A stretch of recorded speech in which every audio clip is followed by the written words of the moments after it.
This video focuses on percent yield.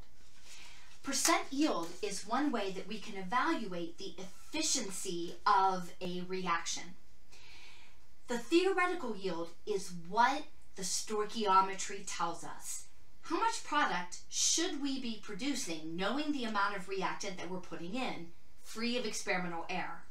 The actual is what we are getting in a lab situation. Usually percent yield problems come our way in one or two kind of fashions. Either we are asked to find the percent yield of a reaction, or we are given a percent yield and we need to incorporate that in our problem solving. Let me just get a little more in focus, ladies and gentlemen. All right, so the percent yield equation is found by taking your actual yield, what did the experiment give us, versus how much we should have gotten, times 100. All right, and ideally, we want to be at 100% yield. We're getting out what our math tells us. So, not a lot of impact of error. However, practically, usually we're below 100%, but the closer we can get to 100%, the better. So, tackling this problem. Now, we know when we're given a balanced equation, we should always check to see if indeed it is balanced. Usually, the language will tell us if it's unbalanced, but if we check, man, there's a whole lot of carbon and hydrogen and oxygen, but we are balanced. And funny, it's a 1 to 1 to 1 to 1 ratio. And I do like to rewrite my problem.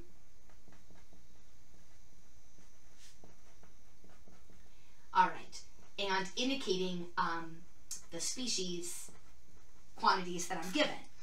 Okay, the student reacted 1.50 grams of salicylic acid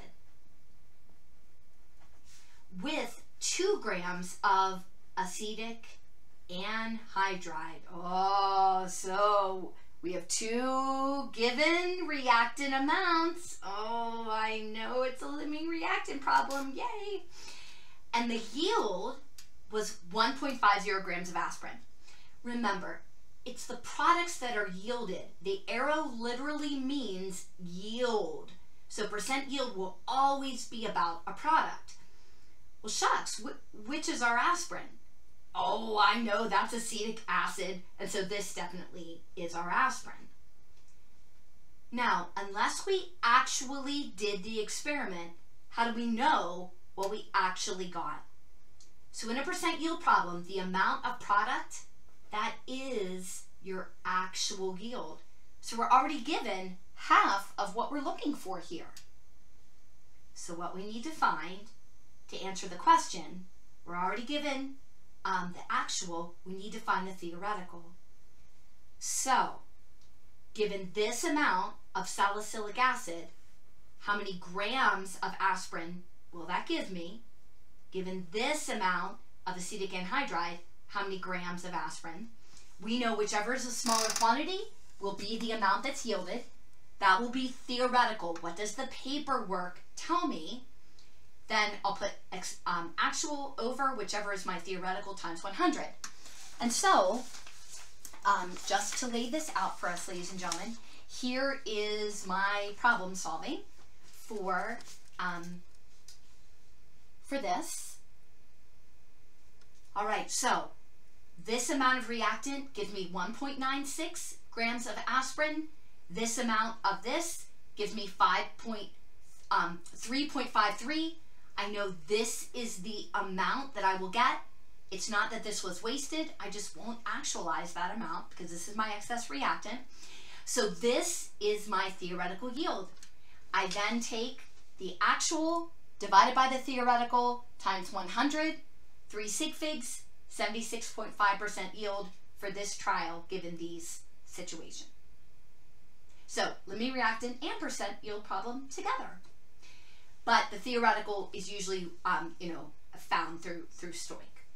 All right, so the next type of problem is where we are given our percent yield.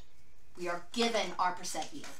Okay, so if I just start this from the beginning, now notice, oh, I underline that. an unbalanced reaction. So very first thing we need to do is balance this. And a 2 to 3 ratio, so let's see, should I get it to be 6, but then I have 4 phosphorus, so what if between 2 and 3 I get it to be 12 fluorines? And so if I put a 6 there, oh, that does it for me. Okay, how many grams of fluorine are needed to produce 120 grams of phosphorus trifluoride if the reaction has a 78.1% yield? So this is how much I want. This is my actual. So the question is, okay, if I know this reaction only gives me 78.1%, so given that, you know, this is how much I'm getting, well, how much fluorine do I need to react knowing this to get that? Now, can I show you that, you know, there's a couple ways we could attack this problem, but I can't help but just encourage us to think about what this really means. Now here we just have one product. If this is our yield, then this is what we're getting of each of our products. But what this means is per 100 grams of PF3, I am only getting 78.1 grams of PF3. That is a literal interpretation of percent yield. This is my actual versus this theoretical, and I can make it a ratio out of 100 because of it's a percent. All right, this is actual. So if I start with 120 grams of PF3, that's how much I actually want to make. Well, in this reaction, I know I'm only getting 78.1 grams actually for every 100 grams of PF3 theoretically, because that's what I'm trying to find out. How much F2 do I need to put in knowing my limitation? So it's not just a flat out stoich. So if I went right from 120 grams of PF3 to moles, I'm treating this as if it's theoretical. But no, I have to take this into account. And then we go ahead with the rest of our setup and go from grams of PF3 to moles, and then 4 moles to 6, and then get grams of my fluorine. And so here's the setup, which understanding that I'm going to need more fluorine, knowing that the outcome is limited per some experimental error. Now, you could approach it different ways, but I highly suggest that, you know, we interpret the percent yield to be a ratio for us. So this gives us a brief reminder of percent yield. Those types of problems will definitely come our way in Unit 3.